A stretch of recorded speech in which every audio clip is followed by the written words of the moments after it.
नमस्कार, छत्तीसगढ़ कौशल्या भूमि देख रहे हैं आप। मैं हूं आपके साथ साक्षी पांडे। बुलेटिन की शुरुआत करेंगे बड़ी और अहम खबरों के साथ। आपको बता दें, मुख्यमंत्री विष्णुदेव साय के जापान दौरे के पहले दिन की शुरुआत टोक्यो स्थित ऐतिहासिक असाकुसा मंदिर में दर्शन के साथ हुई। उन्होंने छत्तीसगढ़ की जनता की सुख, समृद्धि और निरंतर प्रगति की कामना भी की। इसके बाद से उन्होंने जापान की प्रतिष्ठित IT कंपनी NTT लिमिटेड की CEO शुशिकायो इटो से भेंट की। इस दौरान छत्तीसगढ़ में डिजिटल इंफ्रास्ट्रक्चर, क्लाउड कंप्यूटिंग और साइबर सुरक्षा जैसे क्षेत्रों में निवेश की संभावनाओं पर विस्तार से चर्चा भी की।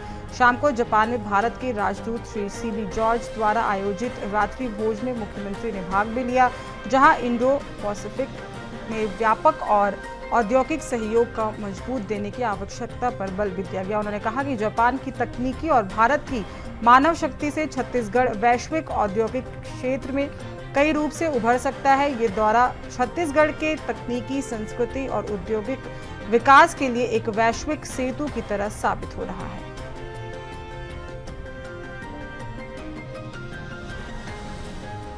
तो आपको बता दें कि छत्तीसगढ़ जापान तकनीकी साझेदारी की शुरुआत जो है वो देखने को मिली है।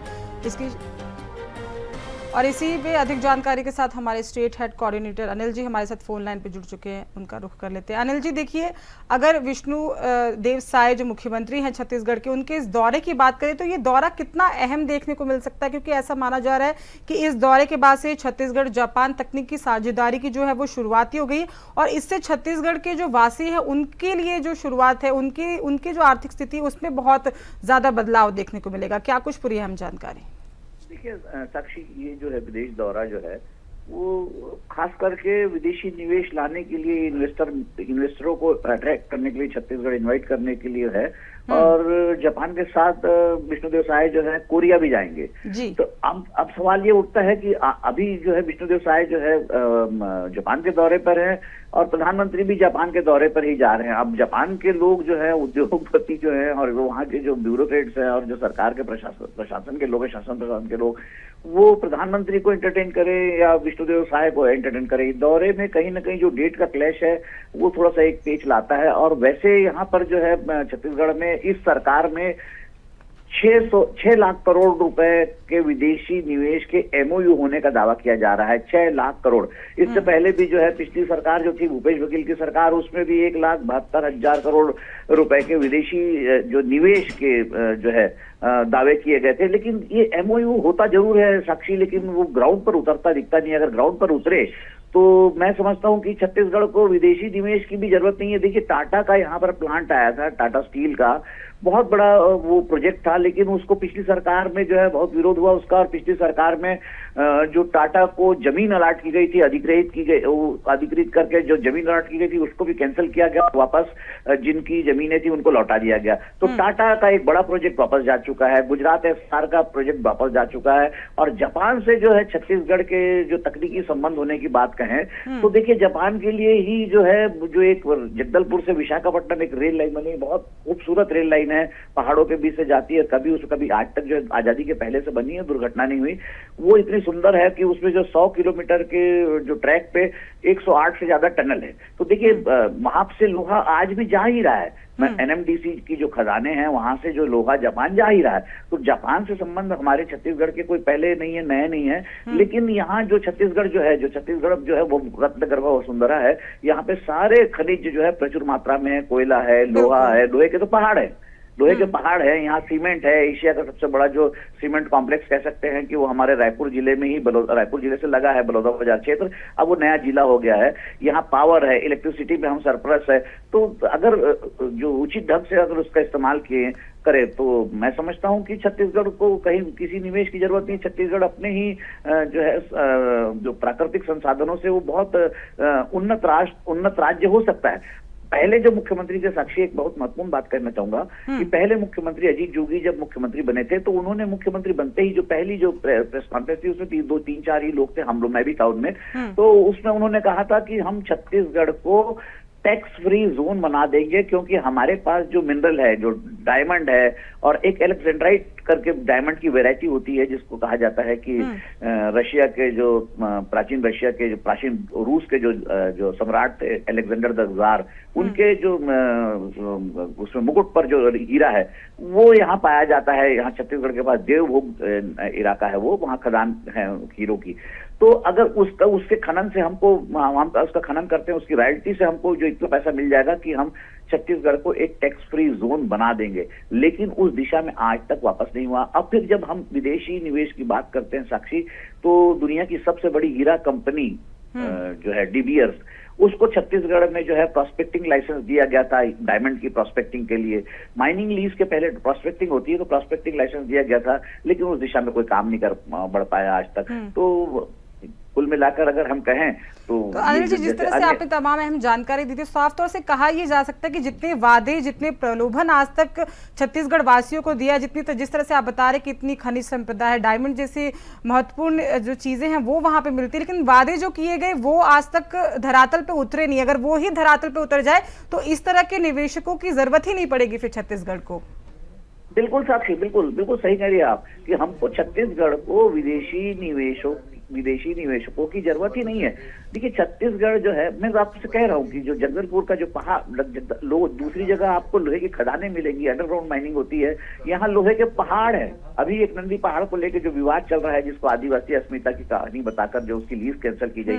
ठीक है, जब मध्य प्रदेश हुआ करता था, जब छत्तीसगढ़ मध्य प्रदेश का हिस्सा था, उस समय जो है दुनिया के सबसे बड़े जो जिसको आयरन किंग कहते हैं, निप्पन, रामनिवास मित्तल, उनकी जो कंपनी थी डेनरो निप्पन, उनको 11B एक माइंस है, माइंस बहुत सारी है, उसमें से 11B नंबर का एक जो है हिस्सा, 11B नंबर की खदान उनको जब अलॉट की गई थी, उस समय भाजपा जो है विपक्ष में थी, उन्होंने उसका भरपूर विरोध किया था। अच्छा। और आज जो है फिर आप विदेशी निवेश की बात कर रहे हैं, वो निप्पन जो है उस समय उनका जो है जो डेनरो निप्पन जो स्टील सबसे बड़ा स्टील है, आर्सेनल को भी उन्होंने खरीद चुका है, तो वो उन्होंने अपने जो कदम वापस खींच लिए, वो यहाँ छत्तीसगढ़ में निवेश करने की जगह वापस चले गए। छत्तीसगढ़ में उनकी ही जो है वुलवर्थ एक बड़ी कंपनी होती थी, उसकी एक कंपनी जब यूनिवर्स आने लगी तो यहाँ पे विरोध हुआ, वो चले गई नागपुर। तो अगर आप ढंग से निवेश करते, ढंग से अगर यहाँ पे उद्योगों को अगर बढ़ावा देते हैं, आप अगर बिजली की जो रेट है उसमें जो है, अगर इलेक्ट्रिसिटी पे जो है उद्योगों को ड्यूटी अगर बढ़ा रहे हैं,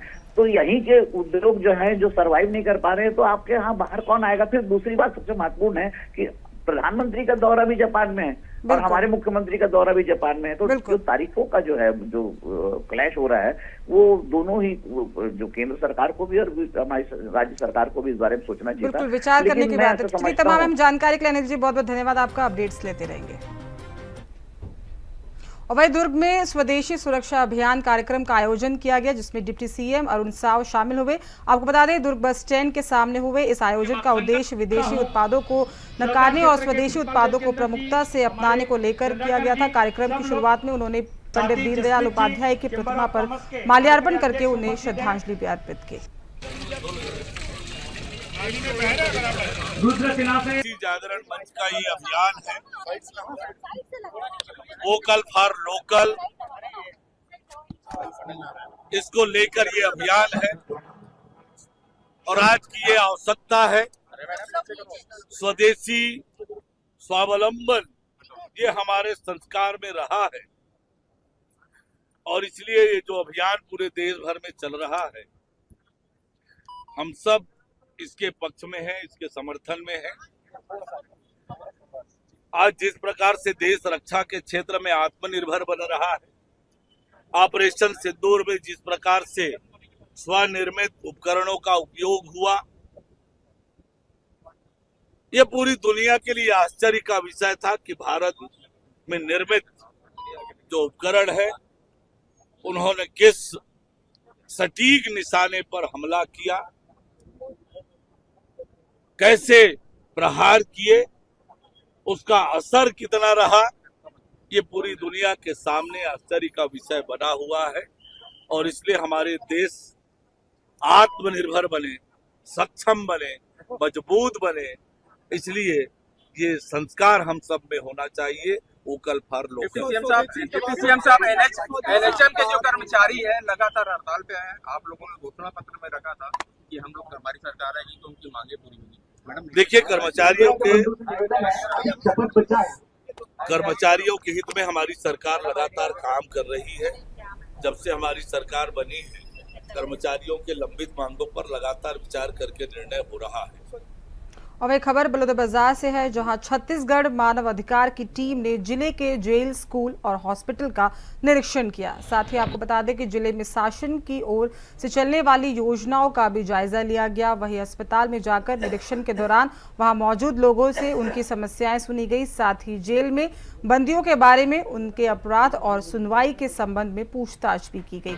साथ ही भोजन की गुणवत्ता का जायजा भी लिया गया। जिला चिकित्सालय बलौदाबाजार में सिटी स्किन, पैथोलॉजी और साथ में डायलिसिस यूनिट, मेडिसिन रूम, शव परीक्षण क्षेत्र और मेडिसिन रूम का भी निरीक्षण किया गया। इसके साथ ही छात्रावास में भी बच्चों से मुलाकात करके राज्य शासन की योजनाओं का लाभ मिल रहा है या नहीं, इसको लेकर भी जानकारी प्राप्त की गई। आपको बता दें कि निरीक्षण के दौरान मानव अधिकारी आयोग की टीम ने संतोष भी व्यक्त किया।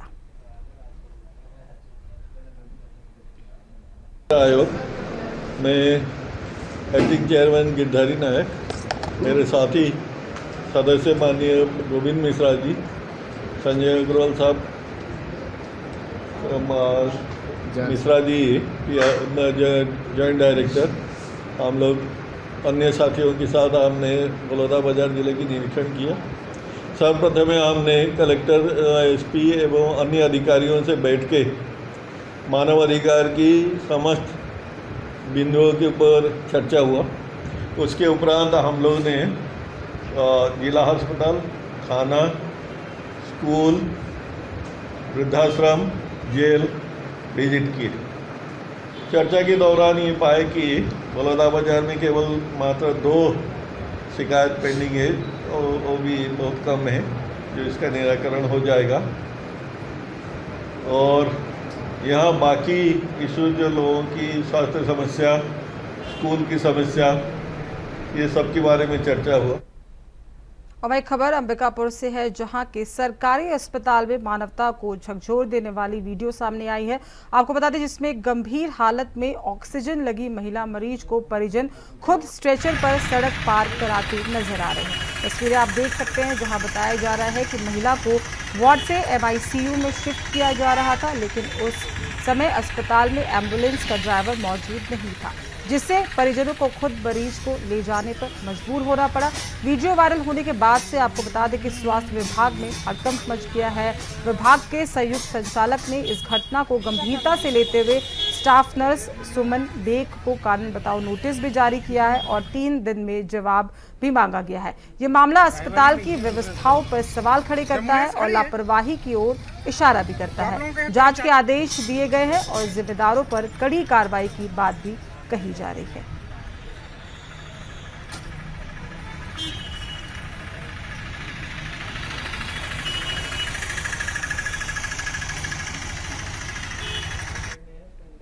और वही छत्तीसगढ़ की संस्कृति, कृषि और पारंपरिक जीवन शैली को दर्शाने वाला पूरा पर्व पूरे जिले में उत्साह और उल्लास के साथ मनाया जा रहा है। बाजारों में मिट्टी के रंग बिरंगे बैल, चुटिया और पूरा खरीदने के लिए लोगों की भीड़ उमड़ रही है। इस पर्व की खास बात यह है कि बच्चे मिट्टी के बैलों को लेकर खेलते हैं और किसान अपने पशुधन और कृषि औजारों की पूजा करते हैं। मान्यता की बात करें तो मान्यता ये है कि इस दिन से धान के पौधों में दूध आना शुरू हो जाता है, जो कि 1 महीने बाद पककर तैयार हो जाता है। पूरा पर्व से ही छत्तीसगढ़ में त्योहारी सीजन की शुरुआत मानी जाती है। बहन बेटियां मायके पहुंचकर तीज पर्व मनाती हैं और घरों में ठेरी, खुरमी, गुलगुला, सोलो जैसे पारंपरिक व्यंजन बनाए जाते हैं। ये पर्व कृषि और पशुधन को सम्मान देने का प्रतीक माना जाता है, जिसे छत्तीसगढ़ जनमानस बेहद श्रद्धा और उल्लास के साथ मनाता है। हम लोग को वाला ले जाते हैं, पूजा करते हैं, पूजा में चढ़ाने के लिए चीला, ठेठी, खुरमी ये सब बनाते हैं। आज से ना बेटियों का त्योहार चालू हो जाता है। वही पूजा। आपके घर में बहन बेटी आएगी नहीं आएगी? हाँ, आ गए। घर में आ गए ना। कल से आ गए हैं सब। बुजुर्ग से आती हुई ये सब त्योहार है जो पूरा हमेशा मनाते हैं छत्तीसगढ़ी त्योहार। क्या क्या बनता है त्योहार में? इसमें बैल बनता है, जाता बनता है, पूला बनता है, खिलौना बनता है, चूल्हा गंजी, ये सब चीज़ बनाया जाता है। इसको अच्छे त्योहार में छत्तीसगढ़ी मनाया जाता है इस त्योहार में। जैसे छत्तीसगढ़ी व्यंजन, चीला रोटी, मुठिया रेटी, ये सब चीज़ बनाया जाता है इस त्योहार का, अच्छे से मनाया जाता है। चेटरी रोटी, खुरमी, पूड़ी, बड़ा, ये सब चीज़ बनाकर और सभी बहन लोगों को लाते हैं त्योहार में सब चीज़ को। और वही छत्तीसगढ़ अधिकारी कर्मचारी फेडरेशन के बैनर तले शुक्रवार को 11 सूत्री मांगों को लेकर लगभग 15,000 अधिकारी कर्मचारी हड़ताल पर रहे।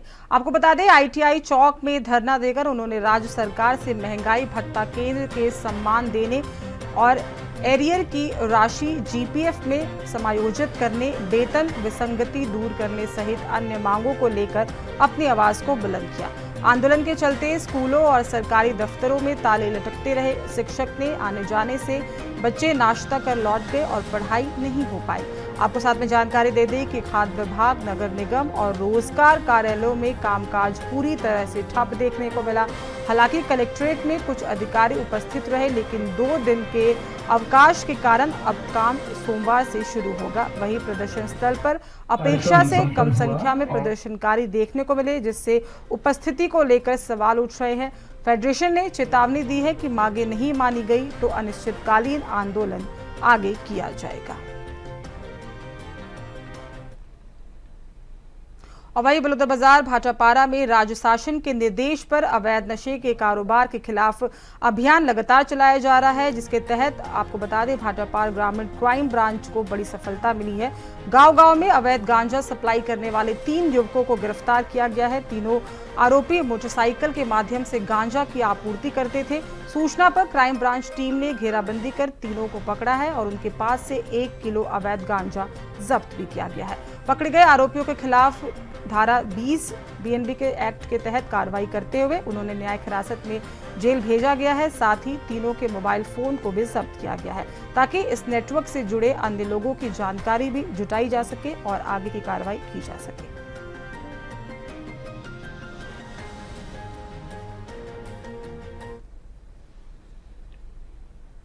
वहीं कोरबा जिले में अवैध महुआ शराब कारोबार अपनी चरम पर देखने को मिल रहा है। खासकर करतला ब्लॉक के ग्रामीण इलाके में इसे देखा जा रहा है। आपको बता दें, नवापारा गांव में शराब के इस अवैध धंधे ने जब बच्चों तक को अपनी चपेट में ले लिया, तब मामला गंभीर हो गया। आपको बता दें कि 10 साल से कम उम्र के बच्चों को नशे में देखे जाने की खबर मिली थी, जिसके बाद से प्रशासन पूरी तरह से एक्टिव मोड में नजर आया। स्थिति की गंभीरता को देखते हुए करतला की महिलाओं ने कलेक्ट्रेट का घेराव करके इसका विरोध जताया और अवैध कारोबारियों के खिलाफ सख्त कार्रवाई की मांग की है। इसके बाद से आबकारी विभाग और पुलिस की संयुक्त टीम ने नवापारा में छापा मारा है। छापे के दौरान शराब बनाने वाले आरोपी ने महिलाओं के साथ मिलकर टीम पर हमला कर दिया है। पुलिस ने तुरंत कार्रवाई करते हुए एक पुरुष समेत 10 महिलाओं को गिरफ्तार भी कर लिया और साथ ही अवैध शराब भट्टी को मौके पर ध्वस्त करके आगे की कार्रवाई जारी है।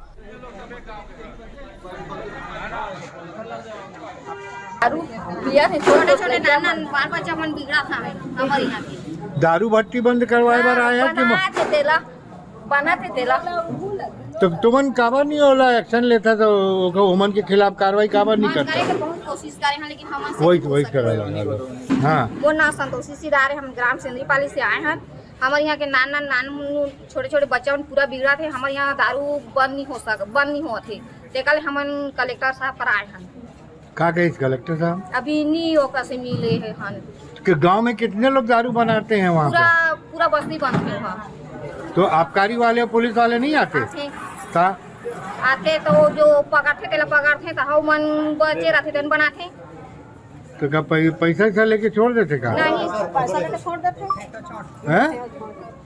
नहीं, ऐसे पैसा उसा नहीं लेता। बोले छोड़, हाँ पैसा उसा लेते हो ही, कैसे नहीं लेता। दिनांक 19/8/2025 को आबकारी विभाग कोरबा के द्वारा मुरवी की सूचना पर ग्राम आवापाली थाना उर्गा दबी से तो गई हुई थी, जहां आवापाली में हाथ भट्टी से कच्चे महुआ शराब बनाने की सूचना पर शंकर खड़िया के निवास पर छापा मारा गया था, जहां पर कार्रवाई के दौरान शंकर खड़िया और उसके रिश्तेदार परिजनों के द्वारा आबकारी टीम के अधिकारी कर्मचारियों के साथ में धक्का मुक्की, गाली गलौज व मारपीट की गई थी एवं उसकी गिरफ्तारी का विरोध करने स्वरूप में गाड़ी में भी तोड़फोड़ किया गया था, बलवा किया गया था, जिस पर थाना उरगा में अपराध किया गया, जिस पर कल दिनांक 20/8/2025 को एक पुरुष के साथ में 10 महिलाओं को, कुल 11 लोगों को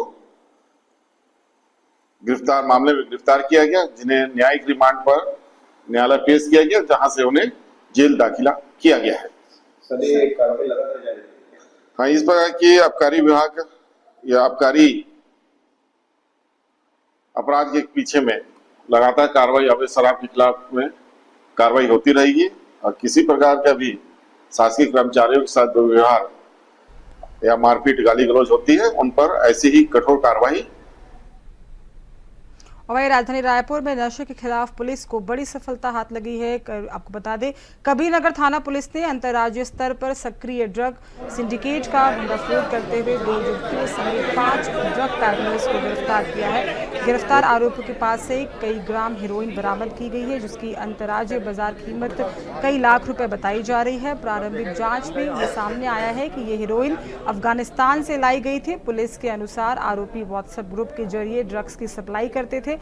गिरफ्तार आरोपियों में कई लोग शामिल हैं, जिसमें आपको बता दें एक गिरोह राजधानी में नशे के एक बड़े चेन को तैयार करता था। बीते कुछ दिनों में पुलिस ने ड्रग्स के खिलाफ चलाए गए अभियान के तहत कुल 34 आरोपियों को गिरफ्तार किया है और ऐसा माना जा रहा है कि 1.5 करोड़ रुपए से अधिक की अवैध सामग्री को जब्त भी किया गया।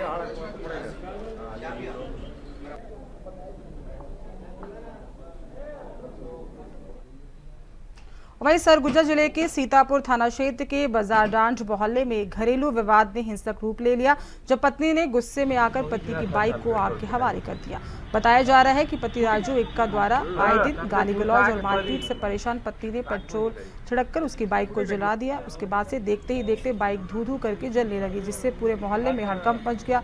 स्थानीय लोगों की भीड़ जुट गई और किसी ने पूरी घटना का वीडियो बनाकर सोशल मीडिया पर वायरल कर दिया। वीडियो वायरल होने के बाद से आपको बता दें करीब 7 दिन बाद बताया जा रहा है प्रत्यक्षदर्शियों ने बताया कि महिला गुस्से में थी जब पेट्रोल डालती वो नजर आई और शिकायत करने के बाद से पुलिस आगे की कार्रवाई में जुटी।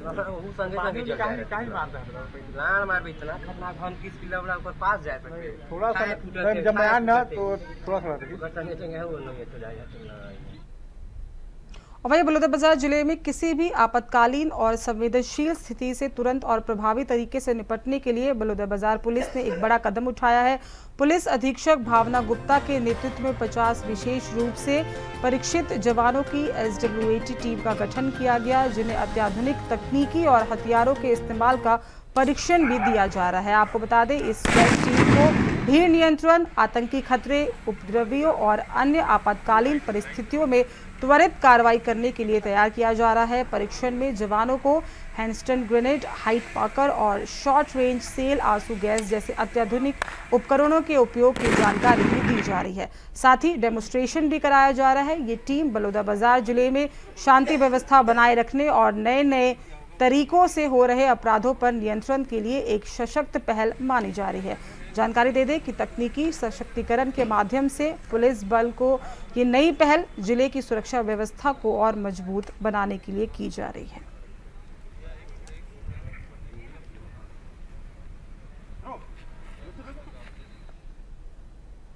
और फिलहाल छत्तीसगढ़ कौशल्या भूमि में बस इतना ही। हमें इजाजत दीजिए। इंडिया वॉइस देखते रहिए। नमस्कार।